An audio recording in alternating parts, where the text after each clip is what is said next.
afternoon, everyone. I'm Lindsay, and I'm the Alumni Officer, Student Relations and Recent Alumni here in the McMaster Alumni Engagement Office. And I'm so happy you could join us this afternoon for our informational interview webinar. So with us this afternoon, we have Jillian Perkins-Marsh, our Alumni Career Counselor in the Student Success Center, and we have two McMaster grads, Inji Matwali, 2015 grad, and Komal Singh, 2019 grad, who will be joining us. So just for some logistics before we get started, if you have a specific question for Jillian, Inji, and Komal, feel free to put it in the Q&A box located at the bottom of your screen anytime throughout the session. And if you just want to chat and share your experiences, you can put that in the chat also located at the bottom of your screen, and just make sure you're sending to everyone. Other than that, you can take it away, Jillian. Great, thanks, Lindsay, so much. And yeah, just to echo Lindsay, welcome to the Power of Informational Interview session. This happens to be one of my favorite topics. It's my favorite type of networking.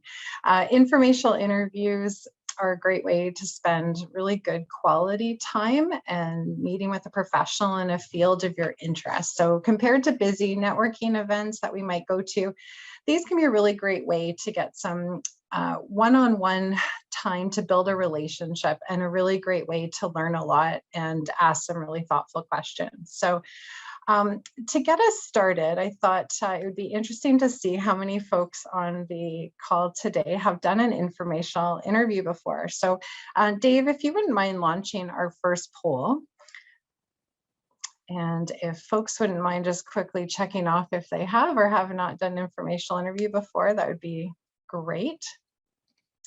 So for the structure of our session today, I'm going to get us started with offering a brief presentation just on some few top tips of doing informational interviews. And then we're going to move to the discussion portion of the panel section with our alumni guests of Inji and Komal.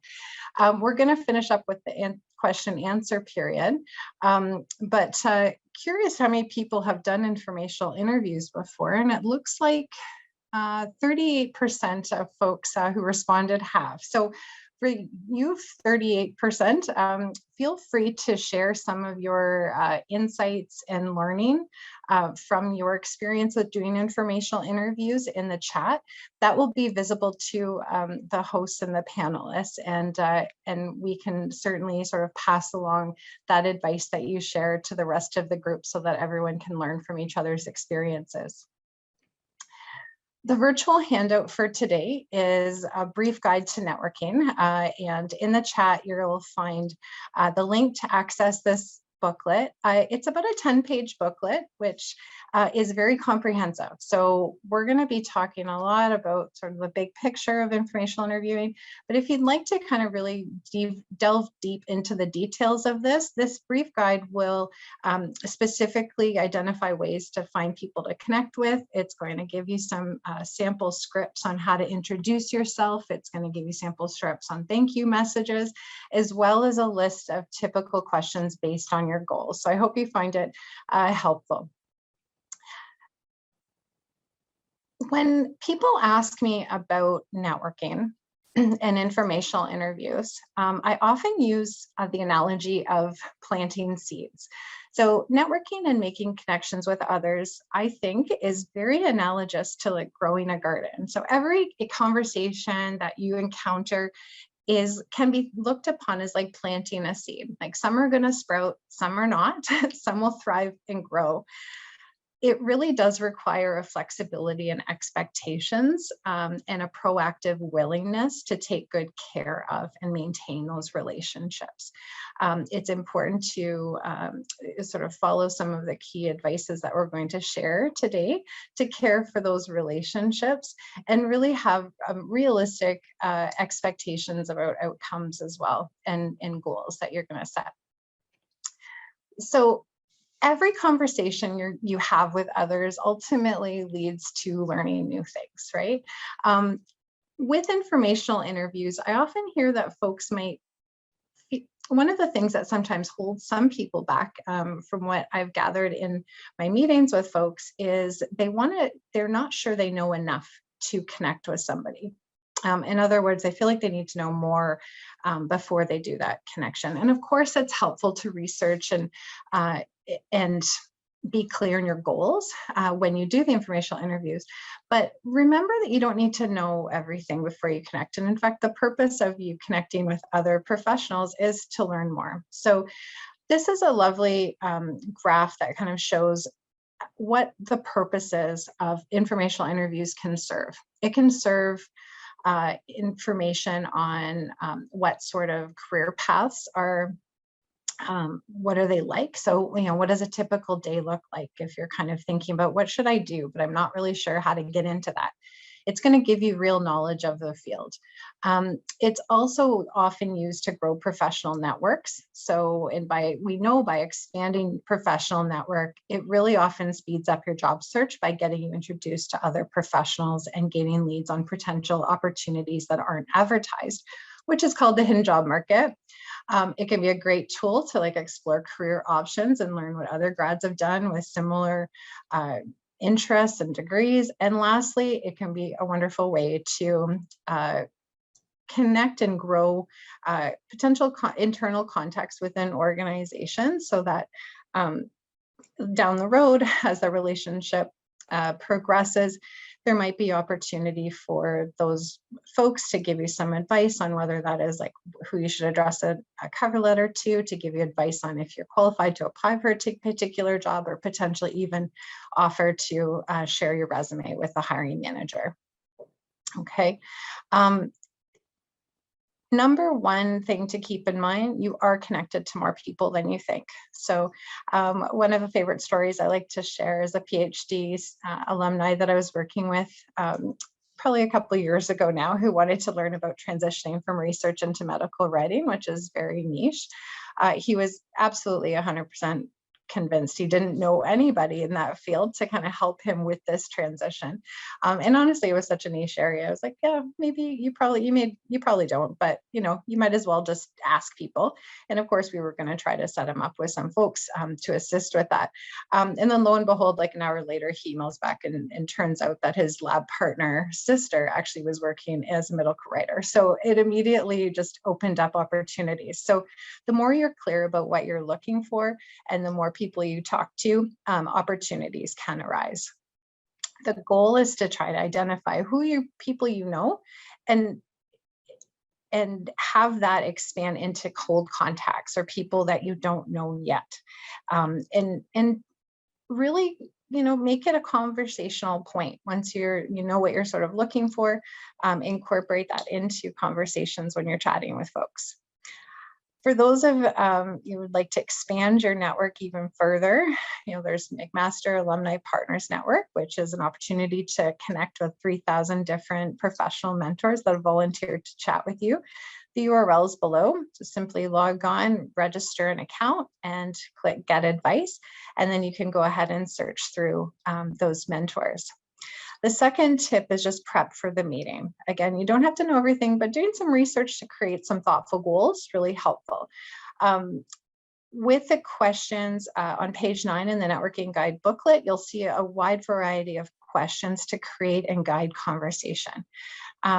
One advice I would give to folks to kind of keep in mind is that it is a conversation. So keep it conversational. Okay, and take notes. Be sure that you listen and show appreciation during the conversation. Lastly, get organized. Use a tool that will help you remember who you spoke with, how they can help, what you're going to follow up on, when you sent a thank you note, etc. Particularly once you start talking to several people, you'll be thankful that you did this. And then last tip, but not least, number 3, consider the impact of all your actions. Be appreciative. Use what we call the triangle effect. So we know that, let's say you find a mentor in the first-hand tool. We know you're going to send a thank you letter to that for sure. But let's say somebody that you met referred you to speak to someone new. it's really important to send a thank you letter to that person who's new, but also to the person who made that refer. That's how you sort of develop a professional reputation for someone who follows up, and that other person is going to feel really good that they helped you. And that's going to be very useful, and that helps with the reciprocity in networking. Okay, so on that note, I want to kind of turn the conversation back to our guests, and we're going to formally and chat with Inji and Komal about their experiences with informational interviews throughout their career exploration process, as well as their job search process. So thank you so much for joining us, you two. We really appreciate it. No problem. Happy to be here. Excellent. Absolutely. Thank you so much, Jillian. You're welcome. All right. Inchi, would you mind getting us started and maybe telling us a little bit about yourself? Sure. So my name is Inji Mitwali. I graduated from McMaster back in 2015 in Communication Studies and Economics, and I currently work at Mohawk College in the Student Life Department. I'm a student development coordinator, and that means a lot of things, but mainly I design leadership programming for students, and I oversee our first year experience program. Excellent, thank you. And over to you, Komal. Thank you. My name is Komal, and I graduated from McMaster in 2019, so right before we got hit with the pandemic.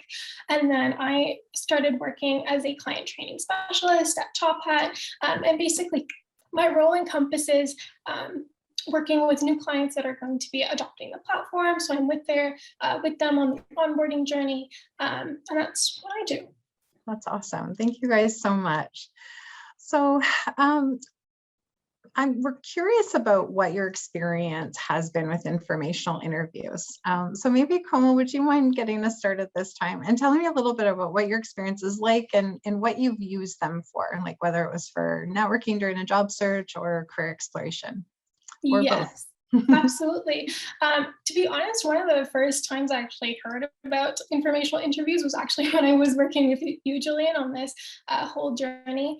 And so my thing was, in the beginning, I didn't really know what I was exactly interested in, where I wanted to go. So my first kind of gut instinct was to go and do these informational interviews out of curiosity. I was like, maybe I can have a conversation with someone and it might spark an interest. It might help me figure out where I want to go, because I graduated with a degree in labor relations, which is very broad. So it was kind of hard to pinpoint exactly where I wanted to be. And then as I started to do a couple of the informational interviews, I was able to really focus on the initial skills that I needed, which was frankly just having an open conversation. I was very, very nervous. I'm still a little bit nervous. So just getting those basic skills on how to talk to someone, how to create a connection, making sure you're sending out thank yous, and keeping in touch and kind of nurturing those connections that you're going to be building. Mm-hmm. Yeah, so interesting. I love how you kind of put the curiosity hat on and started exploring and talking to people. And I think I'm guessing a lot of folks on the call and can certainly identify with also feeling a bit nervous. I remember my first informational interviews as well. Certainly there's going to be some nervousness there, but maybe we can talk a little bit about, sort of how to minimize that too throughout this conversation. Mm-hmm. All right. And what about you, Angie? What's your experience been?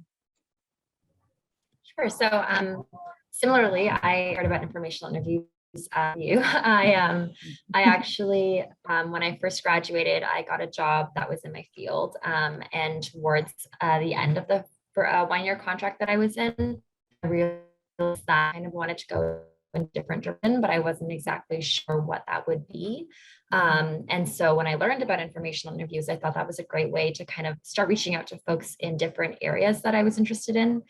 So for myself, that was mainly event planning, program development, student services.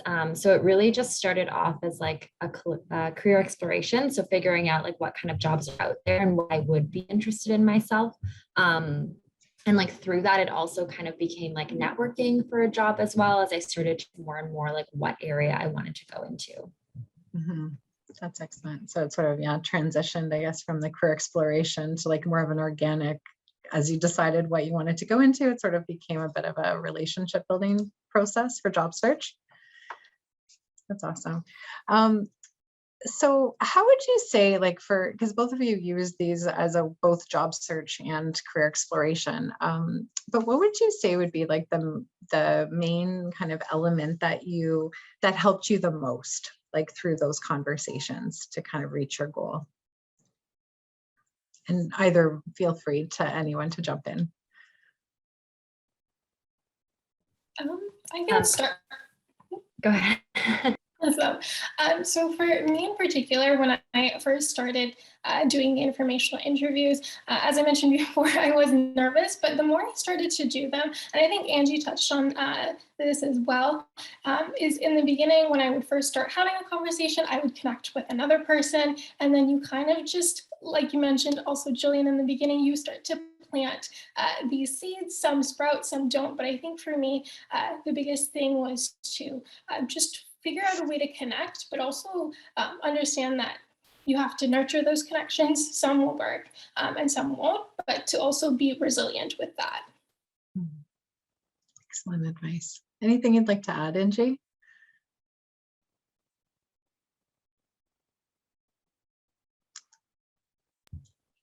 Yeah, I think like in addition to that, I think really what surprised me was I think like an added bonus to the confidence that I gained in networking and like putting myself out there.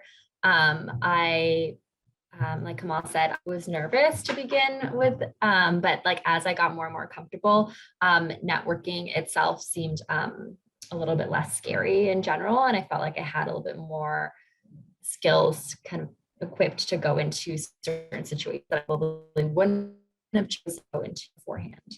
Mm-hmm. Yeah. And so how did you guys find and decide who to interview or who to like set up a meeting with? Maybe Angie, if you wouldn't mind getting us started. Thank you. Yeah, no problem. So kind of like what you recommended, I started off by thinking about the people that I already knew. So looking at like friends, family, former colleagues, and thinking whether like I wanted to connect with them personally, or if I thought maybe they would know somebody that I would want to connect with. And that was the easiest first step, just because they already knew me. So they kind of would know either a bit more about me or really know somebody would fit chat with. And then once I did meet with people, oftentimes a question that I would ask towards the end of our interview, and I think someone had sent a message in the chat saying that they also had done this, was like ask someone if they knew anyone that they would recommend for me to chat with. So once we had that conversation based on what we talked about, if they thought, like this is someone that might be a good fit for you to chat with based on like this specific thing, which was really helpful because it often led to like one or two other people for me to chat with. I also looked at organizations that I was thinking of working for, like thought I would be interested in. So for me, it was particularly schools and colleges and universities. And then I look at roles that I thought like sounded interesting or something that would make sense for me and what I was looking for. And if their email was like on the website, I would email them directly. I was also at a point considering grad programs. So I also reached out to program areas to see if they had either like students or faculty that I could talk to, because I found that informational interviews like worked for that kind of experience as well, just talking to someone about their experiences and how they got to where I want to be. And so that worked out for me as well. And it didn't really stop when I got a job that I wanted. So like earlier on in my career, when I was in my career exploration before I got a job. Once I did, and I started working at Mohawk College, I still like left that as an opportunity for me. So if I met with people in my work or in like a PD session, for example, that I thought like, wow, I really want to learn from this person, I still kind of continued that act of going on informational interviews because they were still very helpful. And it was also a good networking technique within like the organization that I worked for. Mm-hmm. That's awesome. So it's something you kind of brought into or have brought into and continually doing in your professional career. It's awesome. My experience was a little bit different. When I initially started doing informational interviews, I felt like I didn't have a lot of connections, didn't really know where to start. So I started right at McMaster, working with you, Jillian, trying to connect with different people. And then after I started to do a couple and I got, recommendations to meet with different people, then I started to branch out a little bit. So using LinkedIn a little bit, and just going from basically from referrals from one person to another. And then the moment I took another step back, I was like, wait a minute, I have friends. And then I started reaching out to my friends and I was like, is there anybody that you can connect me with? Is there anybody that I can speak to? And I really try to get a gauge of what their role is, but kind of more of the ins and outs of the actual job itself, because I wasn't really sure where I wanted to be exactly. So I was just trying to get any key skills, any key things that those roles were looking for to see if they would align with what I have to offer or what I'm interested in. Mhm. Now I work at Top Hat, and this is something that I actually started doing recently. Is I start to reach out to other colleagues or other people that are part of the organization to just learn about their roles, do a couple of quick coffee chat, informational interviews to kind of see, what other options are available or what other things pique my curiosity. Yeah, well, that's great. So when you think back to, I guess, how you prepared for those informational interviews, what were the top tips that you would give to others to prepare well? I can go ahead. So definitely number one, do your research. So I think that was a really big, important piece. And like the quicker or the more I would do interviews, the quicker and easier the process would be to do that. But I tried to do research on the person I was interviewing, the field they were working in, and the organization that they worked for, and really looking at like, what is it that you want to know? What about this person? Like, why did you choose this person to have an informational interview with? And like, for me, that generally was like, I was interested in how like the career trajectory of certain people. And so looking at like their experiences, I would generally look at their LinkedIn profile. I don't know if that is for you, but I would like to see like, what schools they went to, which organizations they worked for, what kind of jobs that they have.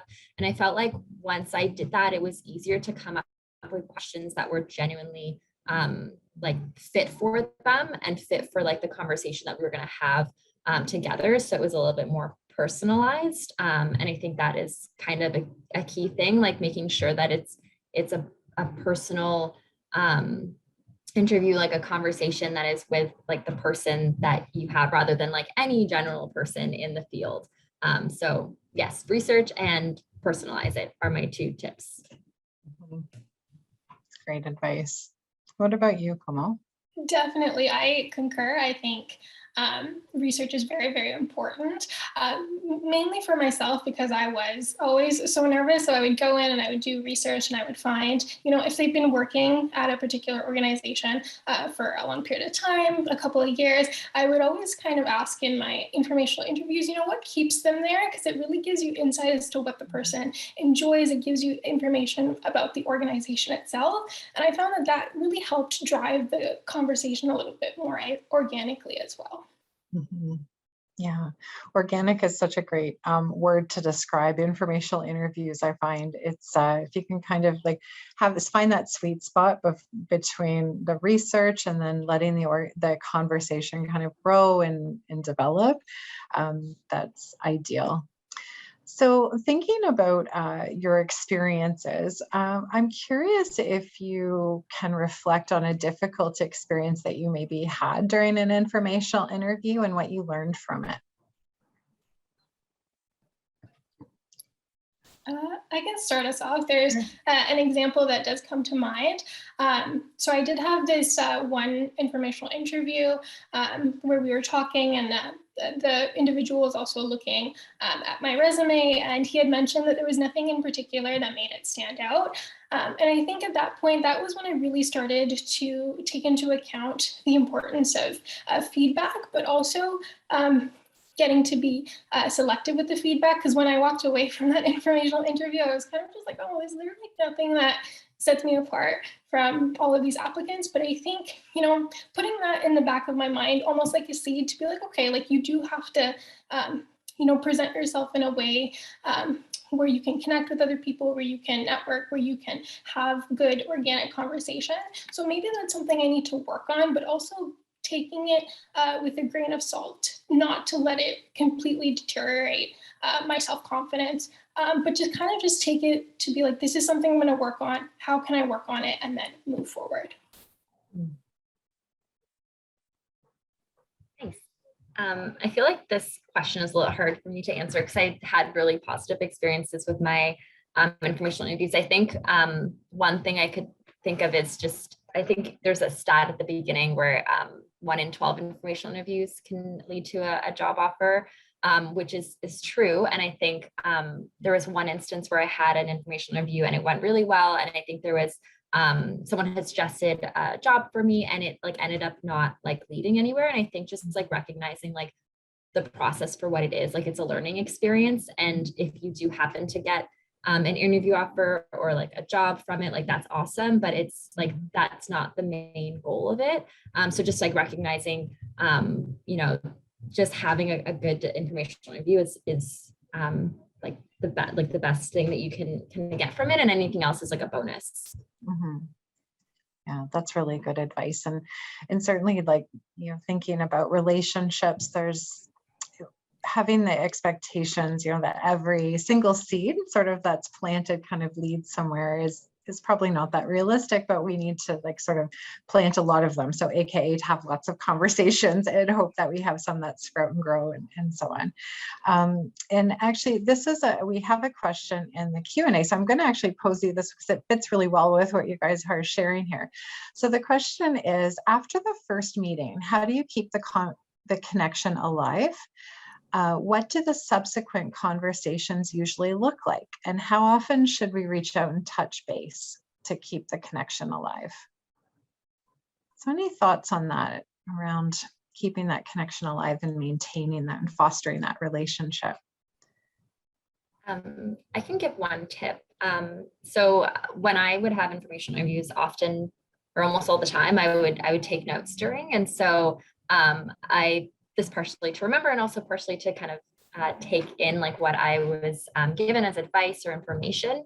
And so if I were to kind of follow up, oftentimes in my thank you, I would reference specific things, but also if I did want to follow up later on, I remember like what we chatted about because I took kind of notes from that conversation and I'm able to refer to something back. So whether that's me having a follow-up question or asking for a follow-up conversation based on a specific topic that came up in our conversation, or if I came across something, like say there was an article that fit in with what we were discussing, just keeping up the conversation based on what we did talk about in that initial one, and it be more of like a working relationship from there. I think that is probably the tip I would give. Just take notes and try to refer back to what you talked about rather than having, so you have something to go off to in moving forward. Mm-hmm. Good advice. It also, I would imagine that made the people that you did that with kind of really feel like they helped you and that you listened, and you know, that's just like a feel-good situation all around when you can be reciprocal. Yeah. What are your thoughts on that, Komal? Pretty similar. I was actually thinking of a key example. So I had an informational interview where I took notes. There was a lot of similarities that this person and I had, and she actually gave me advice on, you know, getting certain types of experience or going out and trying to do these different things to connect with these different people. So after sending the initial thank you, I went out and I tried to connect with these other people, and it always gave us something else to talk about. And then after a couple of months, when a job actually opened up, she was able to take my resume and recommend me. And that was something that was very cool because we were able to maintain that relationship. And we were also able to add a couple of other people into that. So that was something that was interesting for me. Sounds great. And so I think, this conversation is kind of leading towards like creating like an organic kind of conversation, building rapport, maintaining that rapport, like being really respectful and building that professional relationship that's going to last over time, which I think are all really super key, important themes. And I'm just curious, like, what do you think are some of the things that folks can do to ensure that they're received positively? One thing I would suggest, and I'm not sure if this is in your handout because I think I was guided to this from a handout that I was given a few years ago, is just putting together a career story. So taking time to reflect about yourself, like who you are right now, where it is that you want to go, like what you want to accomplish, all of those things, like really figure out a way to present yourself. So that way when someone asks, like, tell me about yourself, you have already thought about that and like what it is that you want to present to the person you're talking to and in your professional life. So I think that is something that's kind of key, and it really helps when you come to meet people, whether that's like in the informational interview or a different networking scenario. I think that really helped me to begin. And then moving forward in terms of like other networking experiences that I've had. Mm-hmm. Excellent. And yes, that career story is in the guide. I think it's around page 6 for anyone who's interested in taking a look at it. It's a little worksheet in there. Mm-hmm. I think I do something very, very similar. Is I have a couple of bullet points that I really want to make sure when I interact with someone for the first time, they know what I'm currently doing work-wise, any personal goals that I have career-wise, and like something that's personally authentic to myself, any value that I bring, anything that's like really, really important to me that I want the other person to be aware of. Mm-hmm. That sounds great. Looks like we've got a great piece of advice that someone had shared in the chat as well. So I'm going to go ahead and share that with everyone on the call today. And the advice is to go into the interview with a list of questions to ask, and person shares that they tried, just like you both mentioned, try to create questions that are specific to the industry, some tips on how they can get their foot in the door, and then a little bit of a career story, explain the situation I'm in, and ask for advice and find some other people that they might be able to refer them to provide some additional support. So it's really interesting to me to kind of see there's a lot of similar themes that are going on, and it's great to, I think it's important to emphasize like the theme of authenticity and being genuine and just being really interested in sharing information and being interested in other people's stories to inform your own. I guess the last kind of question, and at this point, I would really invite everybody who's on the call to pop in any questions or comments are welcome as well for our panelists today. And we'll start the Q&A session after this final question. So the final question is, lastly, like when you think back to yourself before you started the process of doing informational interviews for your career development, what advice would you give yourself back then? I can kind of jump in here. And this really took me a while. I feel like when you're in it and you're doing all these informational interviews and you're just hoping to connect with someone because you want to progress forward, especially in the realm of careers, for me, reminding myself that, every seed is still an opportunity. I find like when you go through this whole process, it can be tiring sometimes, but to just remain resilient, but also remind yourself that every seed is a step. It's going to be a piece. You might not know it at the moment, but it will eventually fit somewhere. Mm-hmm. Well said. What comes to your mind, Lindsay? For myself, I think it's really just like, don't be afraid to reach out to people. I think, like I said, I started off with more so people that I knew, which was great, but I think I was a little bit hesitant to reach out thinking like, what will they think? Like, will they not want to talk to me? But like they will say like they can't chat if they can't, or if they're not interested in having that conversation. But for the most part, I've always found that people are happy to. They're very receptive to the email or the note or the call, and a negative experience in that sense. So I feel like just like giving that advice back to me in the beginning, like don't be afraid to reach out to people. The worst case scenarios that they'll say that they don't have the time to, but that so far hasn't happened. But even if it does, that's okay. And then you can reach out to somebody else. And so on that note, that follows a question that's been posed in the Q&A. Someone wants to know, when writing that initial email, how do you balance sounding confident and eager without sounding presumptuous? Any tips that you would give there?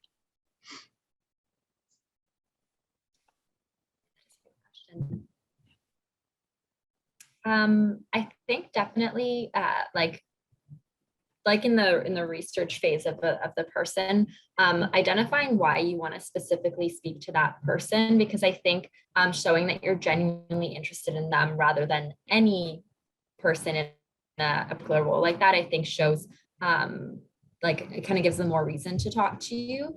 And also, of course, in how you're framing it, like letting them know like that you are aware that like they might not have the time or the interest to talk to you, just in terms of how you're framing the question. Like, I think that's important, just to not assume that they're free. Outlining that it can be like a short period of time, not expecting an hour or an hour and a half of a conversation with them, I think is kind of helpful with that as well. Yeah, that's good advice. And often the typical kind of time period would be about 30 minutes to request. And certainly you could use terms such as at your convenience, and, I really appreciate your time. And, if this isn't something that you'd be able to do, I'd really appreciate any referrals to someone that you think may be. There's a sample introductory letter in the networking guide, so I'd encourage you to kind of take a look at that as well. Right. Anything you'd want to add, Komal, about your experience? Any advice? Or I think just kind of piggybacking off of what Angie said, to really don't be afraid to reach out and connect with people, because to be honest, now that I think about it, any informational interview that I've done, I don't think anybody has said no either. I think it was just a matter of my personal fears and worrying about, what if the other person's like so busy, they're doing such and such role. But truly, people are very receptive, and they do make time to speak with you. And I think genuinely people like to share their experiences and, share the common ground, especially if there's a common interest that's there as well. Mm-hmm. Okay, well, that's great. Another question that we have in the Q&A is, what are some of the different ways that informational interviews can lead to job interviews? And how can you facilitate that process? Like, for example, direct acts for referrals without being unprofessional. Any thoughts in that regard?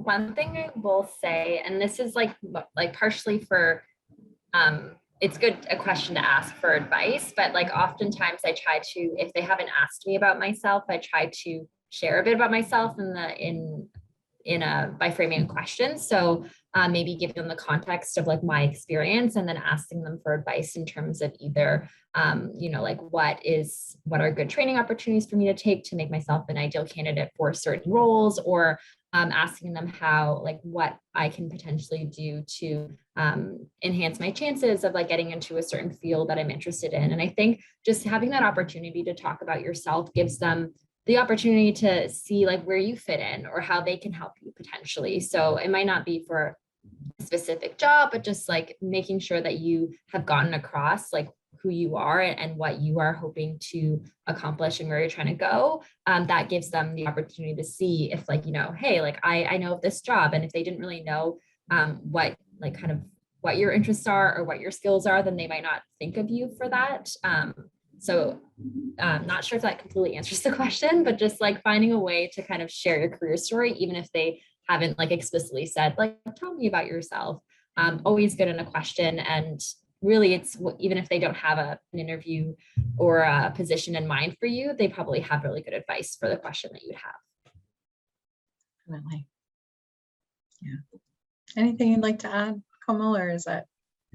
That's really good advice, and I usually always do that in an informational interview. I will make sure I ask, is there any advice on how to get to this point? If you were me, are there particular steps that you would take? I think one of the other things that I like to do is give a little bit of insight of any like future curiosities that I have. So even if I'm not there in my current point in the career, if there's something that I'm thinking about to spark that conversation, or maybe build another connection that way, is something that can also be done.